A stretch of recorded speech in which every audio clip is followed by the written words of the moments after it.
requerimientos de memoria para todo tipo de usuarios, pues definitivamente han aumentado conforme la tecnología está evolucionando. Entonces, ya tenemos usuarios muy sofisticados, aplicaciones muy complejas, equipos demasiado robustos, donde pues requieren de módulos de memoria RAM con características pues especiales, de las cuales vamos a hablar en un momento más.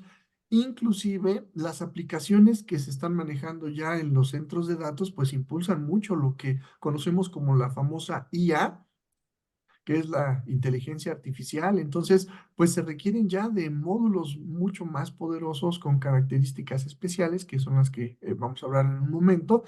Y bueno, esto ha permitido que pues la demanda vaya aumentando y los requerimientos vayan siendo cada vez mayores en cuanto a capacidades de memoria para el procesamiento de datos. Ahora, una de las ventajas precisamente de esta memoria no binaria es que nos permite tener capacidades mucho mayores. Ahora nuestros chips que están montados en cada una de las memorias RAM, pues ya tienen una densidad más alta, una densidad de 24 gigabits, lo cual nos va a permitir a crecer o nos va a permitir crecer a capacidades más altas. Se habla de un término de densidad, ¿sí? Y por otro lado está el término capacidad. Son dos características que van muy de la mano, pero en realidad son características distintas.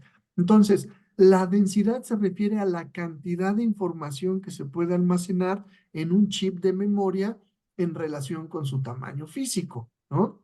Entonces, históricamente, la densidad de los chips pues se ha duplicado. La densidad empezó de 1 gigabit, después se duplicó a 2 gigabit, a 4 gigabit, 8 gigabit, 16 gigabit, que es en donde actualmente estamos en esa transición de 8 a 16 gigabit. Y después, pues, se tiene que duplicar a 32 gigabits. Resulta que, dado que la densidad de la DRAM y la capacidad del módulo ahora con esta nueva densidad no se duplicaron, esta nueva densidad de 24 gigabits no se duplicó con respecto a las generaciones anteriores, pues realmente ahí es donde nos referimos con estos cambios a memoria no binaria. Entonces, en otras palabras, esto quiere decir que la memoria no binaria no está duplicando la densidad que se venía manejando anteriormente. ¿Sí? Entonces, si ahorita estamos en una densidad por chip de 8 gigabit y brincamos a 16 gigabit, pues la siguiente sería 32 gigabit. Eso sería duplicar la densidad, pero la memoria no binaria no la está duplicando. Hay un término intermedio entre 16 gigabit y 32 gigabit que se le conoce como 24 gigabit. Y a eso se le nombra memoria no binaria.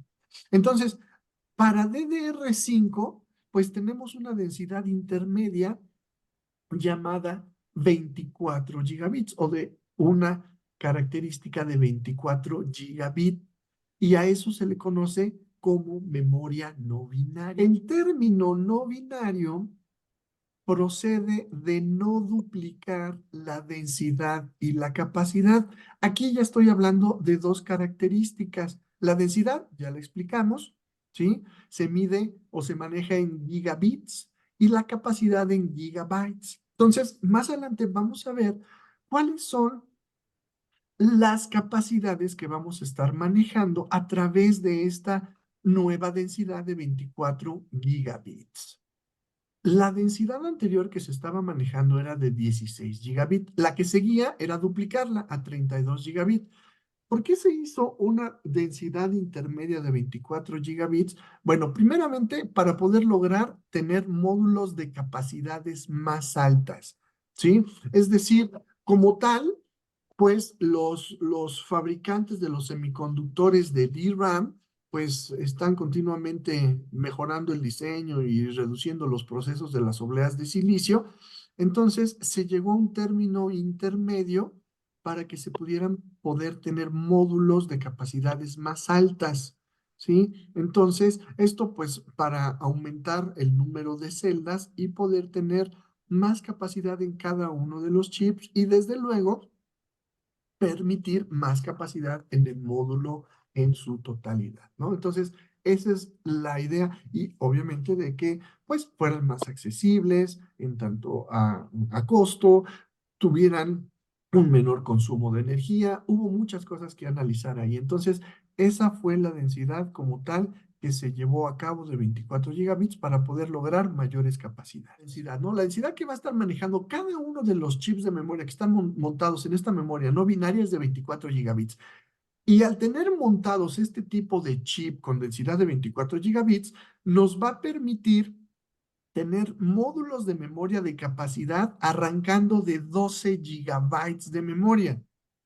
Es decir, vamos a tener 12 gigabytes y de ahí nos vamos a 24 gigabytes, nos vamos a 48 gigabytes y vamos a llegar hasta 96 gigabytes. No quiere decir que ese es el límite, obviamente pues va a ser más, pero pues esto está iniciando, se está liberando y ya vamos hasta 96 gigabytes. Ojo, y por módulo de memoria, ¿sí? Entonces, esas son las capacidades que nos va a permitir esta nueva densidad, ¿sí?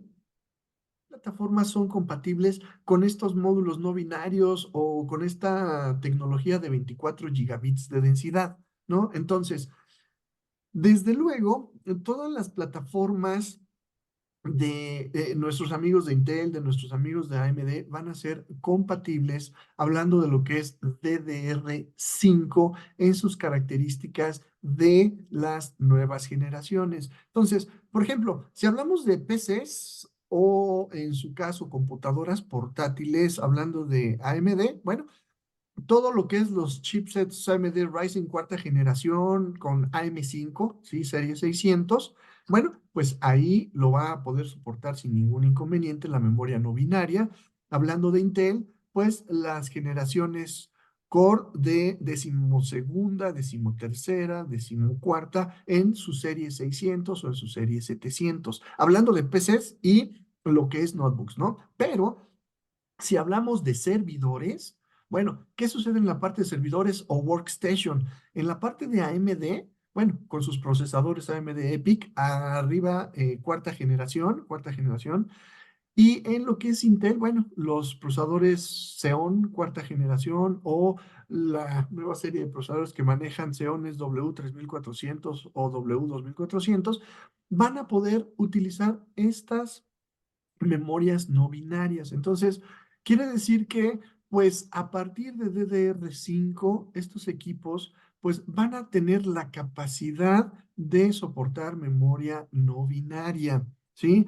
En algún momento dado, a lo mejor te estás preguntando, y nada más llego, la pongo y ya jala. Bueno, en algunos casos sí, en otros, pues, hay que hacer algo muy sencillo que se llama actualización de BIOS y listo, la va a estar reconociendo. Pero hay que tener en cuenta qué tipo de procesadores, qué tipo de generaciones o a partir de qué chipset lo va a estar soportando. Pero